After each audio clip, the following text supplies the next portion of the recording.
Tuan-puan nak beli rumah lagi 5 tahun, ambil langkah bijak dengan simpan emas. Ada orang kata rugi kalau simpan emas untuk deposit rumah. Sebab bila cukup simpanan emas, harga rumah pun dah naik. Tapi hakikatnya mereka lupa bahawa inflasi, kejatuhan nilai mata wang dan kenaikan harga aset semuanya bergerak seiring. Emas berbeza daripada duit.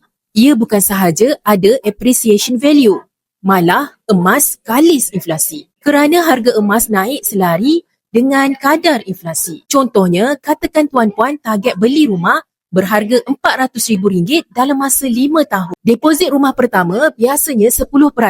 Jadi tuan-puan perlukan RM40,000. Kalau tuan-puan kumpul duit selama 5 tahun, kemungkinan besar RM40,000 itu sudah tidak cukup kerana harga rumah makin meningkat. Berbeza kalau tuan-puan target simpan 100 gram emas bernilai sekitar RM50,000 hari ini. Dengan purata kenaikan harga emas 10% setahun, selepas 5 tahun, nilai 100 gram emas itu masih cukup untuk bayar deposit rumah. Walaupun harga rumah sudah naik, itulah kuasa emas.